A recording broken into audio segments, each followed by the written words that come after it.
Today we will discuss complications of otitis media.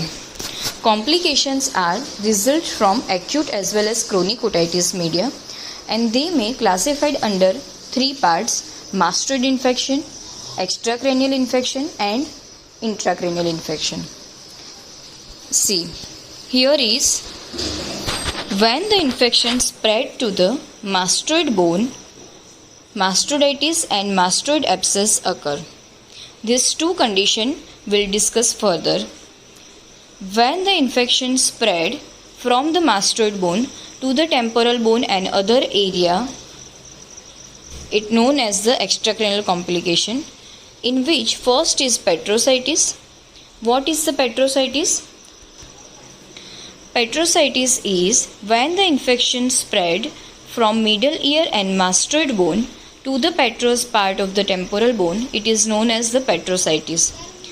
There are three types of symptoms develop. First is otorrhea, second is retroorbital pain and earache, and third is sixth cranial nerve palsy. Triad of these symptoms known as the Grady-Negro syndrome. The treatment of this is mastoidectomy and higher dose of antibiotic. Second intracranial complication is facial palsy. Facial nerve canal in the middle ear, allowing the infection to affect the nerve itself. Patient usually recover well when the infection has resolved. Here infection means middle ear infection, which is seen in acute and the chronic otitis media. When the temporal lobe abscess occur, it causes the supranuclear palsy, and the treatment of facial nerve palsy is a facial nerve decompression. Last extracranial complication is labyrinthitis. Labyrinthitis is inner ear disorder.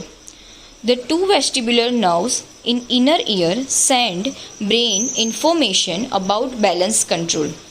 When one of these nerves become inflamed, it creates a condition known as labyrinthitis. When this nerve infected, what the symptoms developed? Vertigo and dizziness, loss of balance, difficulty in focusing your eyes, loss of hearing, tinnitus, and sometimes permanent hearing loss. Now, intracranial complications.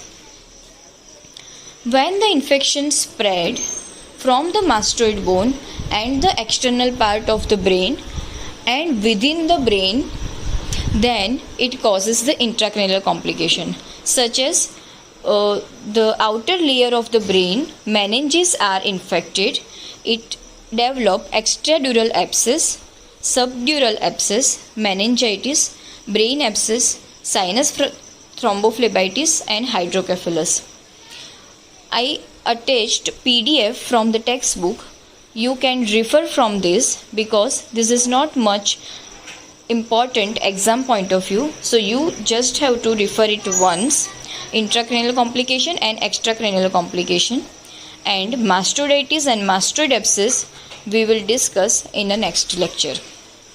Thank you.